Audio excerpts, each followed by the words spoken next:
आहे आहानामोल छत्री. माझ्या नाट्यछत्रीचं नाव आहे धाडसी. सर म्हणाले धाडसी व्हा. हाच विचार मी माझ्या मनात पक्का धरला होता. त्या दिवशी शाळेत जाताना मी हाच विचार माझ्या मनात घोळवत होतो.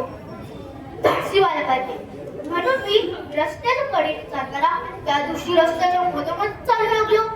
समोरून एक सायकलवाला आला. शुकशुक करत एकदमच अंगावरती. पण मी घाबरलो नाही. धाडसी व्हायला पाहिजे. चौकातला ट्रॅफिक पोलीसवाला म्हणाला, एक काढत्या येऊ का धरू तुला. पण मी बोललो पोलीसवाल्यांना घाबरायचं नाही, धाडसी व्हायला पाहिजे म्हणून मी तिथेच उभा राहिलो. तो ट्रॅफिक पोलीसवाला धावत आला. माझी कॉलर धरून मला रस्त्याला कडेला फेकलं. माझं कंबरट शेकलं. पण मला एवढं लागलं नाही. धाडसलेलं होतं ना. धाडसाने कंबर चोळत चोळत मी शाळेला आलो. रोज मी कमी म्हणणारा त्या दिवशी डायरेक्ट वर्गात शिरलो.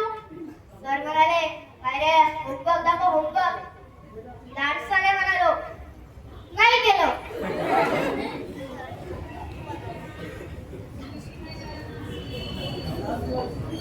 हो, माझ्यासोबत माझं कामही धाडसलेलं होतं. शाळा सुटली. मी घरी आलो रस्त्याच्या मधोमध चालत. आई म्हणाली, पायातली बुटे दिली उडून, शाळेची बॅग दिली फेकून. आई म्हणाली, सगळ्या वस्तू जास्त लागू ठेव. पण तुम्हाला तर माहितीच आहे ना मी धाडसलेलो होतो. इतक्यात आईला मोठ्या धाडसाने सांगितलं, नाही ठेवणार. इतक्यात आईने झाडू घेतला.